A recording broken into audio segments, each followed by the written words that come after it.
ኢሳይያስ 66 ከቁጥር 1 ጀምሮ ቤተ መቅደስን ለሚነቅፉ ሰዎች ያስተማረው ትምህርትና የመለሰው መልስ ነው።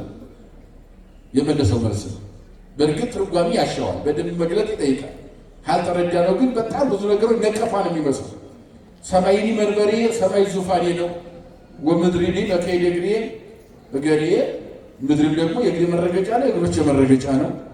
አይኑ የተታንጹ ለምራፊ የማርፍበት ምን አይነት ቤት ትሰሩልኛላችሁ? ዋይቴኑ ማይደር ዛሐድር ሞቱ የማድርበት ምን አይነት ማደሪያ ታዘጋጁልኝ ያላችሁ? እሱ ነው የግብራ ዘኩሉ ይገደው። እነኚህን ሁሉ እጆች ሰርተዋል። ሰማይን ማን ሰራው? ምድርን ማን ሰራው? ስለዚህ አሁን ይህንን ወስደው አሁን እዚህ መናፍቃኑ ምንም ደግሞ መጽሐፍ ቅዱስ ተሸክመው መጽሐፍ ቅዱስ የማይገባቸው ሰዎች፣ ስለ መጽሐፍ ቅዱስ ጠበቃ ነን የሚሉ ሰዎች ግን መጽሐፍ ቅዱስን ያልተረዱ ሰዎች መቅደስ አያስፈልገኝም ብሏል። ሰማይ የኔ ነው፣ ምድር የኔ ነው፣ መቅደስ የሚባል ነገር አያስፈልገውም እግዚአብሔር ብለው ሊነቅፉ ይፈልጋሉ። ለእንደዚህ አይነት በጊዜው ለነበሩ ክፉና ተኩላ ሰዎች ለእነኛ ነቢዩ የሰጠው መልስ ነው። ዝቅ ብላችሁ ስታነቡ ቤተ መቅደስ ከሰሩ በኋላ ጣዖት ያስገብተውበታል። በዚህ መቅደስ አልኖርም ማለት ነው። ከጣዖት ጋር ይኖራል እግዚአብሔር አርክሳችሁታል። ሰማይና ምድር የኔ የእጄ ስራ ሲሆን በረከሰ በጣዖት ቤት አልኖርም ማለት እግዚአብሔር መቅደስ አያስፈልገኝም ነው። ዝቅ ብሎ እንዲያውም ዕጣን በኔ ዘንድ አጸያፊ ነው ይላል። ቀጥሎ ለምን ዕጣኑ ከገዙ በኋላ ለቤተ መቅደስ የሚሆነውን ዕጣን ለጣዖት አጥነውታል። ለጣዖት የታጠነ ዕጣን አጸያፊ ነው በኔ ዘንድ ነው ያለው እንጂ ዕጣን አያስፈልገኝም ማለት ነው። ይህን ይዘው ሰዎችን የሚያደነቁሩ ሰዎች ስላሉ ግን ሰማይ ዙፋኔ ነው ማለት በአንድ ወንበር ላይ እንደዚህ እኛ ተነጥፎ ተጎዝጉዞ ሰዎች እንደሚቀመጡ መሪዎች እንደሚቀመጡ በአንድ ወንበር ላይ እግዚአብሔር ተወስኖ ይኖራል ማለት አይደለም። ዙፋኔ ነው ማለት አንድ ሰው ዙፋን ላይ ወንበር ላይ ሲቀመጥ ሙሉ ወንበሩን ይቆጣጠረዋል። ሰማይ በእኔ ቁጥጥር ስር ነው ማለት ነው። የሰማችሁ የተቀመጥንበት ወንበር አሁን ከኛ ውጭ ነው፣ በእኛ ቁጥጥር ነው። የላችሁም? በማን ቁጥጥር ነው ያለው? ስለዚህ ሰማይ በማን ቁጥጥር ነው ማለት ነው? በቃ ሰማይ ዙፋን የነፍሴ እንደ ባንዲት ወንበር እግዚአብሔር ይወሰናል ማለት አይደለም። ዓለማትን ጠቅሎ መዳፉ ላይ ነው የያዘው እግዚአብሔር። ይሄ ሰፊ ዓለም ግዙፍ ዓለም ለእኛ የምንደነቅበት ዓለም ሁሉንም ጠቅልሎ እንደ እንቁላል መሀልቹ ላይ ቁጭ አድርጎ ነው እግዚአብሔር የሚገዛው። ለዚህ ነው አዚ ዓለም ነው የምንለው። በራም በመዳፉ ላይ ቁጭ አድርጎ እንደ እንቁላል ዓለምን የሚገዛ እግዚአብሔር ሰማይ ይወስነዋል ማለት አይደለም። ዙፋን ላይ ሰው ወንበር ላይ ሲቀመጥ ወንበሩ በሰውየው ቁጥጥር ስር እንደሚውል ሰማይ በእኔ ቁጥጥር ስር ነው። ለእናንተ ነው ስፋቱ ምላቱ የሚያስጨንቀው የሚደንቀው እንጂ ግን ለእኔ በቁጥጥር ነው፣ ከኔ ውጭ አይደለም። ወንበር እናንተ እንደምትቆጣጠሩት በእኔ ቁጥጥር ስር ነው። ምድርም ደግሞ የእግሬ መረገጫ ማለት ምድር ላይ ብቻ ይወሰናል ማለት አይደለም። ምድርም ደግሞ ከኔ ውጭ የሆነች አይደለችም። ምድር ከእናንተ በታች እንደሆነ በእኔ በታች በእኔ ስር ናት። ከኔ ውጭ የሆነች ምድር የለችም ማለት ነው። ታዲያ እግዚአብሔር እንዴት ነው ካል በሰማይ በምድር የሞላ ነው ማለት ነው። ምን ያለ ነው እግዚአብሔር?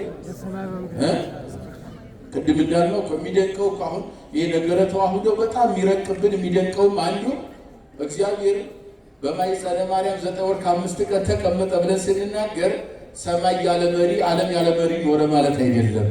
በዓለምም ውስጥ አለ፣ ከዓለም ውጭም አለ፣ በማኅፀነ ማርያምም አለ ነው ትምህርቱ።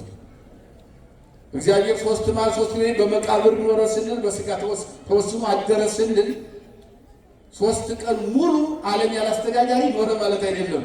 ከዓለም ውጭም አለ፣ ዓለምንም በሙሉ እየመራለ፣ በዓለም ውስጥም አለ፣ በመቃብር ውስጥም አለ። ይሄ ነው ሁልጊዜ የሚረቀው። 5 ዓመት አዲስ ኪዳን ተምሮ ሌላ 5 ዓመት ነው እንደገና የሚጠይቀው። ሰው አውቆ ሊወስነው አይችልም ይሄን ማለት ነው። ይሄ በነገራችን ላይ እምነት እሺ ብሎ መቀበል ነው እንጂ ተመራምረን ደርሰን ወስነን ጨብጠን የሚይዘው ጉዳይ አይደለም። ከቃሉ ጋር ናችሁ? በእኛ አይምሮ የሚወሰን አይደለም። አባቶቻችን መንፈስ ቅዱስ በገለጸላቸው ልክ ባስተማሩትና በጻፉት ልክ አምኖ መኖር ነው የሚያደርገው። በአንድ ወቅት ቅድመ ልደተ ክርስቶስ 420 ዓመት ዓለም ላይ ከባቢሎን ነቢያት አንዱ ዕዝራ ሱቱኤል ነበር። ሁልጊዜ ሳነበው መጽሐፉ ይደንቀኛል። በጣም ጥያቄዎች በጣም ይመቻሉና በእርግጥ በደንብ መረዳት ያስፈልጋል። አንዳንድ ጊዜ ወሰድ ሊያደርግ ይችላል እና መልአኩ ጋር ነው ጥያቄና መልሱ፣ ቅዱስ ዑራኤል ጋር ነው። 13 ምዕራፍ አለው ዕዝራ ሱቱኤል በጥቅሉ ስታነቡት ምዕራፍ 1 ላይ ነቢይ ይጠይቃል፣ ምዕራፍ 2 ላይ መልአክ ይመልሳል፣ ምዕራፍ 3 ላይ ነቢይ ይጠይቃል፣ ምዕራፍ 4 ላይ መልአክ ይመልሳል እያለ 13 ምዕራፍ ላይ ጥያቄው መልሱም ተጠናቆ ይለያያል። እንደዚህ ነው መጽሐፉን ስታነቡ እና ከዚህ መካከል የሚደንቀው ነገር አንድ በጣም የሚደንቅ ጥያቄ ጠየቀው መልአኩ። መጀመሪያ እግዚአብሔር ገነትና መንግስተ ሰማያትን መፍጠሩ ጥሩ ነው አለ። መልካም መልካሙን ለራሱ ጠየቅ አለና ነቢዩ ነገር ግን አለና ሲኦልና ገሃነመ እሳትን ለምን ፈጠረብን እያለ ይጠይቀዋል። አይ ክፉና ደግ እስካለ ድረስ ሲኦልና ገነትን መንግስተ ሰማያትና ገሃነመ እሳትን መፍጠር ተገቢ ነው ይለዋል። መልስ እየሰጠ በሰው ዘንድ በእናንተ ዘንድ ክፉና ደግ በአዳም ዘር ዘንድ እስካለ ድረስ ክፉ ደግሞ የሆኑ ነገሮች ቦታዎች መኖር ግድ ስለሆነ እግዚአብሔር ባወቀ ፈጠረ እያለ መልስ ይሰጠዋል። ግን ምዕራፍ 4 ላይ ስታነቡ ጠጠር ያው ጥያቄዎች ጠይቀው ለመላክ አስቡት፣ ለሰው አይደለም፣ ለመምህር አይደለም፣ ለመላክ ነው የጠየቀው። ምን አለው መሰላችሁ? ወጣ አለና ሲጠይቀው እኔ አንድ የሚደንቀኝ ነገር አለ፣ ሁልጊዜ የሚገርመኝ ነገር አለ። ምንድን ነው እሱ? የሚገርም ስራ አለው መልአኩ። እሱም የሚገርመኝ ሰማያት ሳይዘረጉ ሙሴ በቀዳሚ ገብረ እግዚአብሔር ሰማይ ወምድር ብሎ በመጀመሪያ እግዚአብሔር ሰማይና ምድር ፈጠረ፣ ሰራ፣ አከናወነ፣ ገለጠ ብሎ ሳይጽፍ ሰማይ ዙፋኔ ነው ምድር የመረገጫ ናት ብሎ ኢሳይያስ የተባለው ታላቁ ነቢይ ሳይጽፍ ጥያቄው ሌሎችም ነቢያት ሳይጽፍ ሁሉ ሳይጻፍ ፍጥረት በሙሉ ሳይፈጠር ሰማይ ሳይዘረጋ ምድር የብስ ሳይኖር የሚታየው የማይታየው ፍጥረት ሳይፈጠር ተንቀሳቃሽ ሁሉ የማይንቀሳቀሰው ሳይፈጠር እግዚአብሔር የት ይኖር ነበር ብሎ ጠየቀው። አያችሁ ምን ብሎ ጠየቀው? ሃይማኖት አምኖ መቀበል ነው እንጂ ተመራምረን እንደርስበት ነው የሚለውን ለማስረዳት ጠየቀ። እንግዲህ ነቢይ ነው፣ መልአክ ነው የተጠየቀው። ጠያቂው ነቢይ ነው፣ ብዙ ሚስጥር የተራቀቀ ነቢይ ነው። የት ይኖር ነበር? እምቅድመ ይትረበባ ሰማያት ወይ ሰማያት ሳይዘረጉ ወእምቅድመ ያስተርእይ የብስ ምድር ሳይገለጽ ሳይፈጠር ወእምቅድመ ይትፈጠሩ መላእክት ሳይፈጠሩ ወእምቅድመ ይትጠሩ ለአዳም በዘዚያ ሐዋርያ ወአምሳል የቅዳሴው እዚያ የተወሰደ ነው። የቅዳሴ ሊቃውንት እዚህ ነው የቀዱት። አዳምን በራሱ ምሳሌና አርአያ ልፍጠር ብሎ ሳይፈጥር እግዚአብሔር ወእምቅድመ ይፈጠሩ አዕዋፈ ሰማይ በክንፍ የሚበሩ አዕዋፍ እነሱ ሳይፈጠሩ ወእምቅድመ ይፈጠሩ ዓሣ ጠባይ በባህር ውስጥ የሚኖሩ ዓሣ ጉማሬዎች እነኚህ ሁሉ ሳይፈጠሩ ፍጥረት በሙሉ ሳይፈጠር እግዚአብሔር የት ይኖር ነበር የሚል ጥያቄ ጠየቀው መልአኩን ማለት ነው። በዚህ በአይሁድ ፍልስፍና በዕብራውያን ፍልስፍና ዓለም ሳይፈጠር ዓለም እግዚአብሔር የሚባል አለ፣ በብርሃን የተሞላ ብለው ይፈላሰፋሉ። የእኛ ግን ትምህርት አይደለም። ይህንን ጠየቀው ነቢዩ። ሲጠይቀው ዓለም ሳይፈጠር ሰማይ ምድር ሳይኖር እግዚአብሔር የት ይኖር ነበር የሚል ጥያቄ ሲጠይቀው ምን አለ መሰላችሁ? አይ ይህንን ለመመለስ እኔ ራሴ ልጠይቅህ አለ መልአኩ። ምን አለ? ማን ያለው? መልአኩ ነቢዩ። እስኪ መጀመሪያ እኔ ራሴ ጥያቄ ልጠይቅህ አለ። አንዳንድ ጊዜ ጥያቄ በጥያቄ ይመለሳል አይደል? በጥያቄ ጠይቀኸኛል፣ ጥሩ ነው አለ። እኔ ደግሞ ልጠይቅህና እዚያ በኋላ መልስልሃለሁ አለውና ምን አለው መሰላችሁ? አንተ ከእግዚአብሔር ጋር የምትኖር መልአክ ነህ ብለህ አይደለ ይሄን የጠየቀኝ አለው። አዎ። እሺ እንግዲያውስ እኔ አንተ ጋር የሚኖር ነገር ልጠይቅህና እሱን ካወቅህ ጥሩ አለና ምን አለው መሰላችሁ? የትናንቱን ቀን ለዛሬ የዛሬውን ለትናንት ቀይረህ አሳየኝ። ቀኑ የትናንቱን ለዛሬ የዛሬውን ለትናንት ቀናቱን ቀያይረህ ምን በለኝ አሳየኝ አለው። አንድ ጥያቄ ይሄ ለኔ ፍጡር እንዴት ይቻላል አለ። መልካም ሌላ ጥያቄ ልጠይቅህ አለው። ነፋስን በላዳ ሰፍረህ አሳየኝ። በቁና ነፋሱን ሰፍረህ አሳየኝ አለው። ለኔ እንዴት ይቻላል ለፍጡር አለ። አሁን ከነፋስ ጋር ማን ይኖራል? እዝራ ይኖራል። ከእግዚአብሔር ጋር እኖራለሁ የእግዚአብሔር መላእክት ስላለው ነው። ከኖርክማ ዓለም ሳይፈጠር የት ነበረ እግዚአብሔር? ምን አይነት ቦታ ነበረው? ምን አይነት ቤት ነበረው? የት ይኖር ነበር ብሎ የጠየቀው። አንተ ጋር የሚኖሩ ቀን ቀይርና አሳየኝ፣ ለማለትም ላይ አንተ ጋር ይኖራሉ ግን አታውቃቸውም ነው እያለ ያለ። እሺ ነፋሱን በላዳ ሰፍረህ አሳየኝ አለው። አይቻለኝም አለው። ውሃውን በወንፊት ስፈረው አለው። አይቻለኝም አለው። ይህ ካልቻል እንግዲያውስ ዓለም ሳይፈጠር የት እንደሚኖር እኛም አናውቅም። ዓለምን ሲፈጥር እኛን ፈጥሮናል። መላእክት ቅዱስ ቅዱስ እያል ከዘላለም እስከ ዘላለም በሌሊትም በቀንም አባይ ከመፍሰስ ነፋስ ከመንፈስ እንደማያቋርጥ በማያቋርጥ ምስጋና እናመሰግነዋለን፣ እናመልከዋለን፣ እናምነዋለን። ዓለም ሳይፈጠር የት እንደሚኖር ግን የሚያውቀው እግዚአብሔር ብቻ ነው። ክብር ለእግዚአብሔር ይሁን። ይህንን አምኖ መኖር ነው በዚህ ልክ ማለት ነው። ከዚህ በላይ ሰው ልመራመር ልሂድ ቢል ምንም የት ይከዳል? ይከዳል? መጽሐፍም አልጻፈም ሊቅም አልተናገረም። በዚህ ልክ ነው። ስለዚህ ከተፈጠርክ ጀምሮ ያለበትን የተፈጠርክበትን ዓላማ አውቀህ ጥሩ ነው እያስተማርክ ነው፣ ህዝቡን እያጽናና ነው፣ ህግ እየተረጎምክ ነው፣ በጾም በጸሎት ተወስናል፣ ህዝብንም ራስንም እየጠበክ ነው። አሁን ለሚጠት ትንሽ ጊዜ ነው የቀራችሁ። ወደ ሀገራችሁ ወደ ኢየሩሳሌም ትመለሳላችሁ። በኢየሩሳሌም በጽዮን ምስጋና ይገባዋል። በኢየሩሳሌምም ለአንተ ጸሎት እናቀርባለን ወይም ይቀርባል የሚለው ነገር ይፈጸምላችኋል፣ ጠብቁ ብሎ መልአኩ አጽናናውና ተሰወረ ይላል መልአክ። በዚህ መሰረት ነው እነ እዝራና ሌሎቹ ተመልሰው ወደዚህ መጥተው በኢየሩሳሌም። ለዚህ ነው ዓለማት እግዚአብሔርን አይወስኑትም የምንለው። ግን ዓለማት የማይወስኑትን ደግሞ ሁለት ዓለም ፈጠረ ብሎ እምድረ አሄአ ወረደ ከሰማይ ፈጽሞ ወርዶ ከመጣ በኋላ ነበረ ክሌ ዓለማተ ወይም ዓለማተ ክሌ ሁለት ዓለምን እግዚአብሔር ኖረ። ቀዳማዊ ከርሰ ማርያም የመጀመሪያው የእግዚአብሔር ሀገር ዓለም የማርያም ማኅፀን ነው። ወካልኡ ደብረ ዘይት ሁለተኛው ደብረ ዘይት ነው ብሎ ያስቀምጣል። አያችሁ፣ በስጋ በማርያም ማኅፀን አደረ እንላለን። አገሩ ናት ድንግል ማርያም። የማን ሀገር? ክብር ለእናታችን ይሁን። የእግዚአብሔር ሀገር፣ የሰላም ሀገር። እሱ ፍቅር ነኝ ይላል። የፍቅር ሀገር ድንግል ማርያም ነው። ሰላም ነኝ ይላል። የሰላም ሀገር ድንግል ማርያም ነው። አያችሁ፣ ምሕረት ነው፣ ይቅርታ ነው እግዚአብሔር። የምሕረት የይቅርታ ሀገር ድንግል ማርያም ናት። ስለዚህ በኢየሩሳሌምም ለአንተ ምን ይቀርባል? ጸሎት ይቀርባል ተባለ። በድንግል ማርያም አማካኝነት ሳሊለነ ቅድስት እያለ ትውልድ ሁልጊዜ ጸሎት ወደ ማን ያቀርባል? ወደ ማን ያቀርባል? ወደ እግዚአብሔር ያቀርባል። የፈጠነ ምሕረት የምሕረት መልስ ደግሞ ከማን ይገኛል? አዎ ከሱ ይገኛል። 9 ወር ከ5 ቀን ማኅፀኗን አገር ስላደረገው አገር ተባለ። የማርያም ማኅፀን የእግዚአብሔር አገር ተባለ። ሁለተኛው ደግሞ ደብረ ዘይት ተራራ ነው አለ ማለት ይሄ በምኩራብ ወዴት ተይበይ ኢየሱስ ደብረ ዘይት ስሙ ኤሊዮን ወንጌላውያን ነው። ቀን በምኩራብ በአዳራሽ በተለያየ ቦታ ያስተምራል። ማታ ማታ ወደ ደብረ ዘይት ተራራ ላይ ወጥቶ ኤሊዮን በሚባል ዋሻ ያድራል። ያንን እግዚአብሔር አገር ቆጠረውና ነው። ግን እግዚአብሔር ምን የለውም ሀገር የለውም። ለሁሉ ሀገር ነው እግዚአብሔር። አያችሁ፣ ሁሉን ተቆጣጥሮ የሚኖር የሁሉ መሪ አስተዳዳሪ እግዚአብሔር። እሱን ለማግኘት በቤተ መቅደሱ መጸለይ፣ እሱን ለማግኘት ዘወትር በቤተ መቅደሱ ጸሎት ማቅረብ፣ እሱን ለማግኘት ዘወትር ሳሊለነ ቅድስት እያሉ በድንግል ማርያም አማካኝነት መማፀን የሃይማኖታችን የትምህርት ስርዓት ዋነኛው ቀዳሚ ጉዳይ ነው ማለት ነው።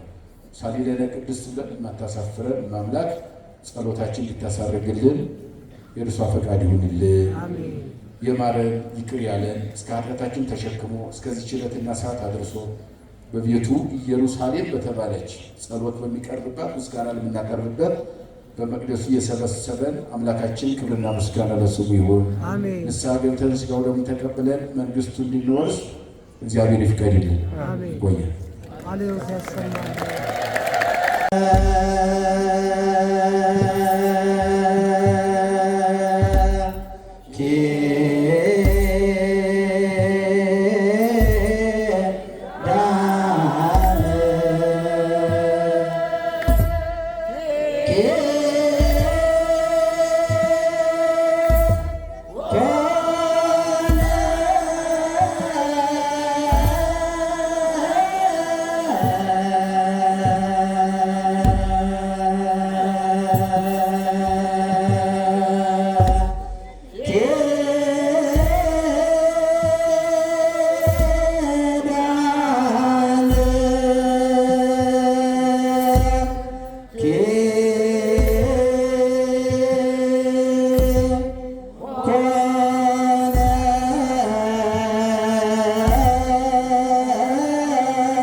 ባርኬ